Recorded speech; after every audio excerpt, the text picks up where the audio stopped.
ગુજરાતમાંથી ફરી એકવાર નકલી દૂધનો વેપલો સામે આવ્યો છે। અમરેલીના ખાંભા તાલુકાના ઇંગોણા ગામમાંથી બનાવટી દૂધનો મસમોટો જથ્થો ઝડપાયા બાદ જૂનાગઢમાંથી પણ શંકાસ્પદ દૂધનું ટેન્કર ઝડપી પાડવામાં આવ્યું છે। જૂનાગઢ શહેરના કાળવા ચોક વિસ્તારમાંથી પોલીસે બાતમીના આધારે દૂધનો જથ્થો ભરેલ એક ટેન્કરને અટકાવ્યું હતું। આ ટેન્કરમાં અંદાજે 8000 લીટર શંકાસ્પદ દૂધનો જથ્થો હોવાનું સામે આવ્યું છે। આ દૂધ શંકાસ્પદ હોવાનું સ્થાનિકો જણાવી રહ્યા છે। ટેન્કર અટકાવ્યા બાદ તરત જ સ્થાનિક પોલીસને જાણ કરવામાં આવી હતી।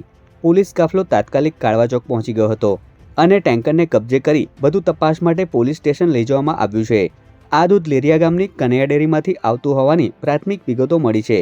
ત્યારે હાલ તો ફૂડ વિભાગ દ્વારા દૂધનું સેમ્પલ મેળવી તપાસ માટે FSLમાં મોકલવામાં આવ્યું છે। છેલ્લા ઘણા સમયથી આપણે જોઈએ છીએ ગુજરાતની અંદર નકલીઓનો બેફામ રાફડો ફાટ્યો છે।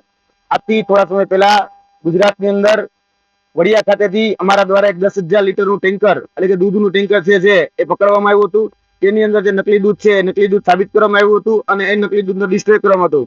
અને આ જ પ્રકારે અમને આથી થોડા દિવસ પહેલા એક બાતમી મળી હતી અને એ બાતમી એવી હતી કે લેરિયાથી જે દૂધ નીકળે છે એ દૂધ ક્યાંક ને ક્યાંક શંકાસ્પદ છે, કેમિકલ યુક્ત છે, મિશ્રણયુક્ત છે। અને આ જે દૂધ છે કહી શકાય કે જે સહકારી ડેરી છે જેટલું દૂધ ભેગી નથી કરતી એનાથી 4 ગણું કે 5 ગણું દૂધ એ આ ટેન્કર ની અંદર ભેગું કરવામાં આવે છે। અને એ ટેન્કરના માધ્યમથી આ દૂધ જે છે એ લેરિયાથી બિલખાથી ખડિયાથી જુનાગઢ આવે અને જુનાગઢમાં જે સોરઠ ડેરી છે એટલે કે ગિરનાર સોરઠ ડેરી છે ત્યાં ઠલવવામાં આવે છે।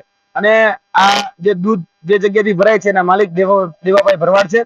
અને આ જે દૂધ જે છે એ અમને આજે શંકાસ્પદ લાગતા અમે જે કાળવા ચોકની બાજુમાં જે સરકારી લાઇબ્રેરી આવી છે ત્યાં આ ટેન્કરને અમે રોક્યું છે। અને આ ટેન્કરને રોકી અને જે મુદ્દામાલ છે જે 112 ને કોલ કરી અહીંના પીઆઈ ને જાણ કરી, એફએસએસના અધિકારીને જાણ કરી અને હાલ આ મુદ્દામાલ છે એ જુનાગઢના સી ડિવિઝન ખાતે જપ્ત કરવામાં આવેલો છે।